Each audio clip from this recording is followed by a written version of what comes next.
Jaz sem Janin, tole je oddaja Popotnik, tamle je naša filozofska sopotnica, ki je danes ime Artemida.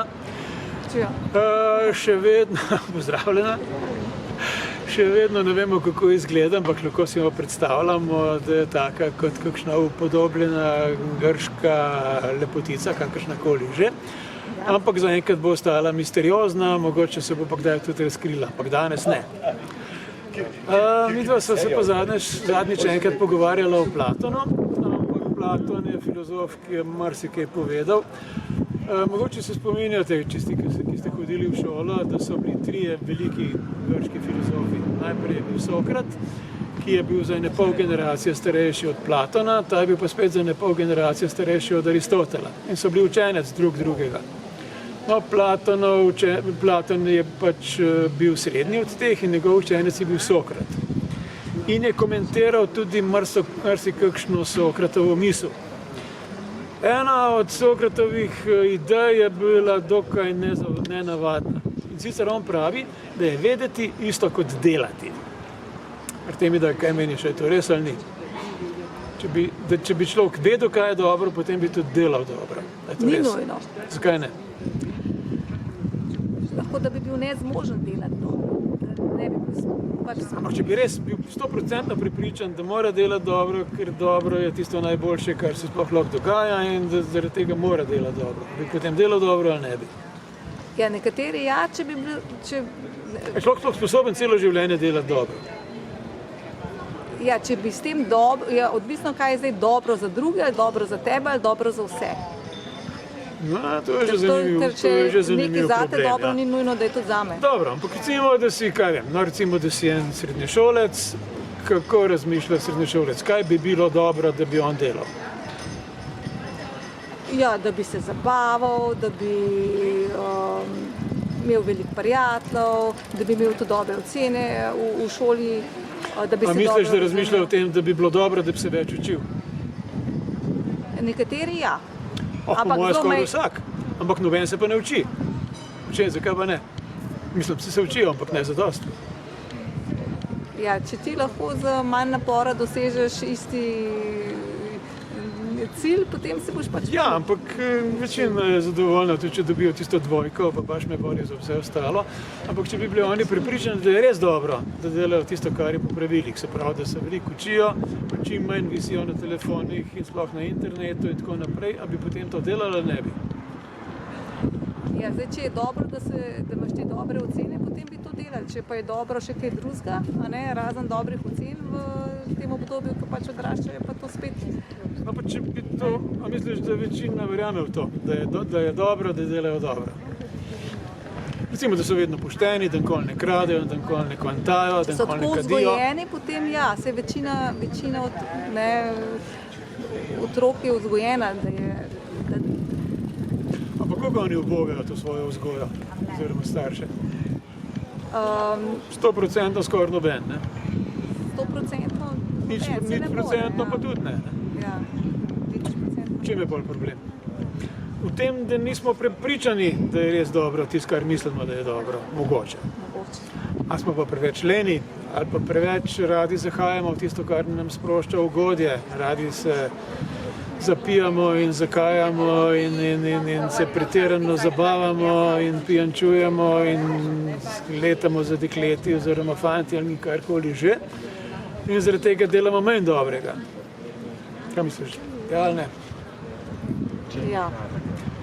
Se pravi, če bi bil a človek sploh ve, kaj je dobro? Človek splošno. Ja, ne vemo, kaj je dobro. Kdo pa definira, kaj je dobro? Sej? Ja. Recimo, noben od nas ne ve, ali imamo sploh dušo. Noben od nas ne ve, ali obstoja kakšen Bog ali ne. Če bi bili prepričani, da obstoja Bog, če bi bili prepričani, da je res, kar nas učijo o božjih resnicah in zapovedih, potem bi se to drugače obnašali. Potem bi zelo verjetno se obnašali drugače, ampak še vedno bi zahajali strani svoje poti, ne? Se pravi, pa ima pol Sokrat prav ali nima? Deloma rečemo. Deloma. Se pravi, vedeti, kaj je dobro, je delati dobro. Recimo, da je deloma res, 100% pa ne, razen pri popolnih ljudeh. Popolnih je pa prekleto malo. še nisem spoznala nobenega popolnega. Razen mene. Razen tebe, to pa itak. Ja, pa mene ne pozabi. Ja, pa tebe, se razume. Dobro, se pravi, tole, kar ste zdaj slišali, to je bila Platonova etika, delati dobro, oziroma vedeti, kaj je dobro. On je med drugim tudi povedal, kako bi on oblikoval državo, da bi bilo to res dobro, pa da bi lahko vsi dobro živeli. In sicer, kaj ti misliš, koliko različnih vrst ljudi bi morali biti, da bi bilo življenje čim lažje in čim bolje organizirano? Predstavljaj si, da si Grkinja, da imajo ljudje še vedno sužnje, da so tam otroci, ki še ne vejo, kaj je dobro, da so tam starci, ki so že bogi, da imaš bogatejše in revnejše. Kako bi bilo treba oblikovati družbo, da bi bilo najbolje, da bi bilo najbolj etično?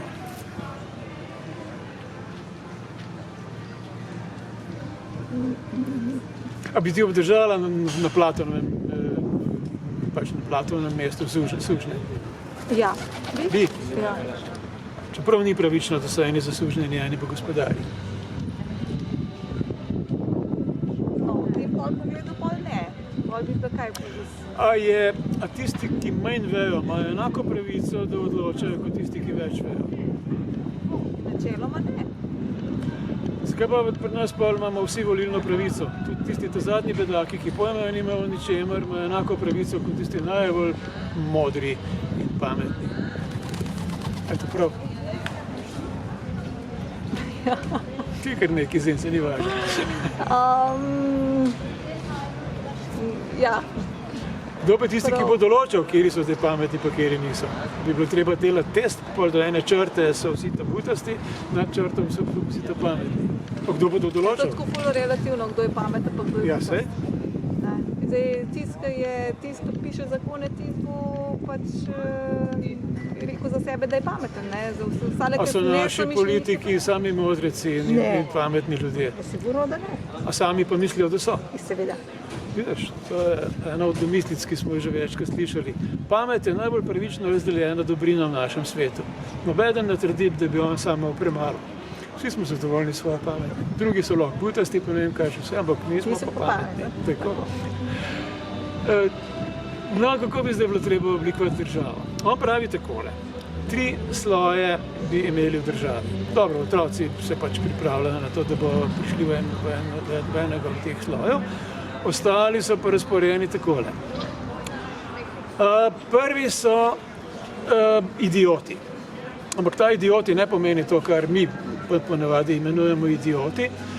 Idioti so tisti, ki niso strokovnjaki za neko stvar.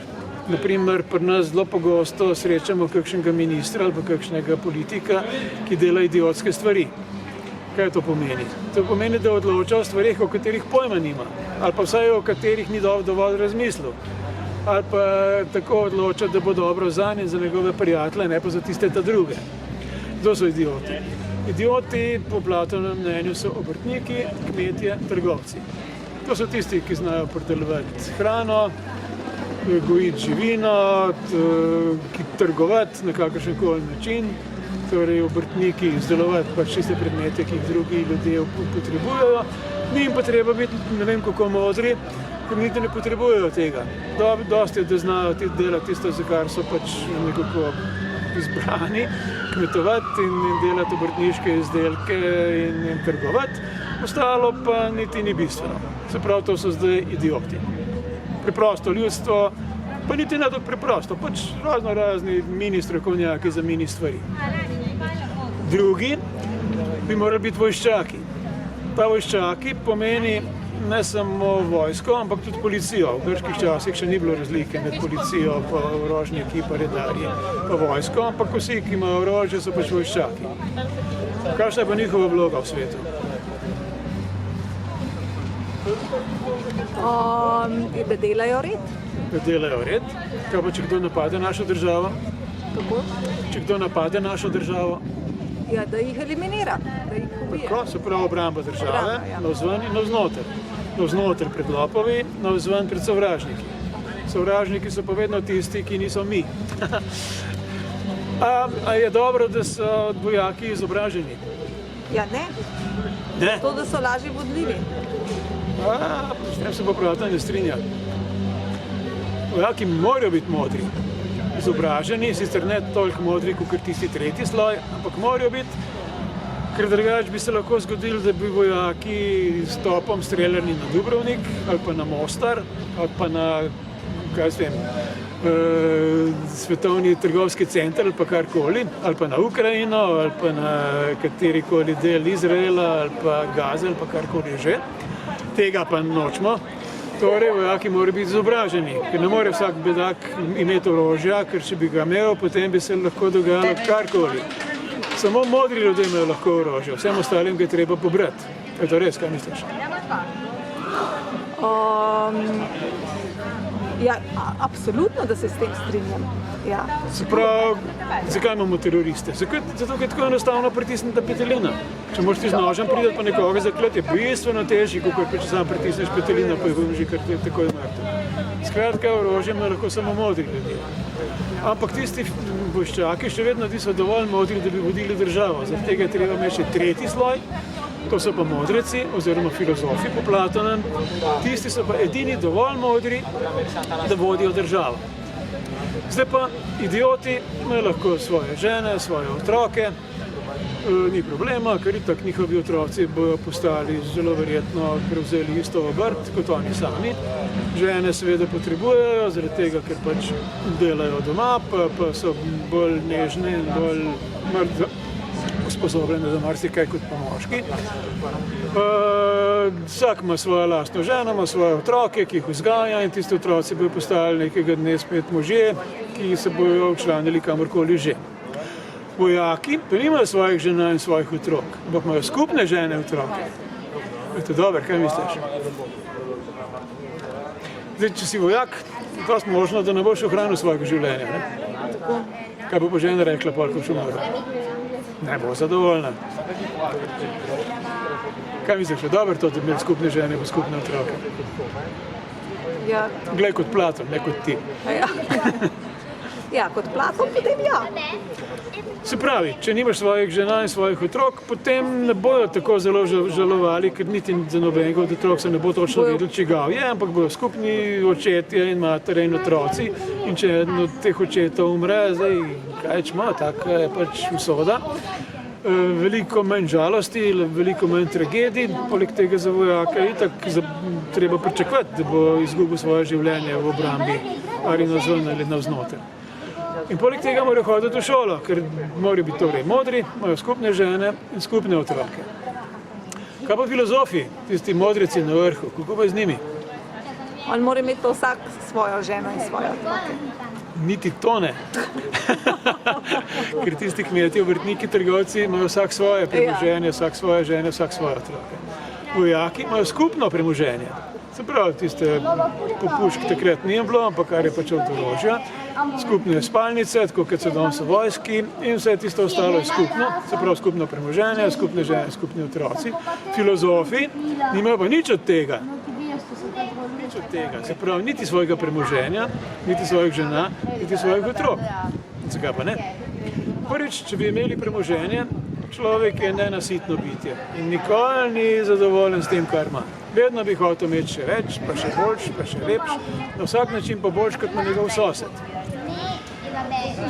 Žena, ja, zdaj, če si oženen, imaš zelo veliko verjetnost, da ti bo tista žena najedala celo življenje in ti bo možgane prala. Zakaj pa nisi tega naredil, zakaj moram pa jaz delati, ti pa tam lenaraš, zakaj pa ti tam nekaj filozofiraš, jaz moram pa garati pri hiši, pa nič ne vzgajaš otrok, vse moram sama delati. Otroci so ene zgage, ki skačejo po hiši, ki so sicer luškani, pa zelo zabavni, ampak te nikoli ne pustijo pri miru. Človek mora imeti pa čas, zato ker se mora celo življenje izobraževati, celo življenje mora razmišljati, celo življenje se mora posvečati temu, kako bo vodil državo, ne pa kaj se mu doma dogaja in kako bo zdaj nagrabil čim večje bogastvo, pa bo po možnosti še te staro ženo nekam brcno pa dobil novo. Nima časa, ker mora filozofirati, ker mora biti moder, ker mora voditi državo. Torej, filozofi nimajo nič, niti žena, niti otrok, niti premoženja. No, če bi vi izberali, kaj bi bili? Ali idioti, ali vojščaki, ali filozofi? Kaj bi ti izbrala? Jaz bi bila filozof. Ti bi bila filozof. Evo, hvala Bogu, da si res tudi res si. Dobro, no vi ostali pa razmišljajte o tem, pa mi boste do prihodnjič sporočili, kaj menite. Ok, uživajte in adijo.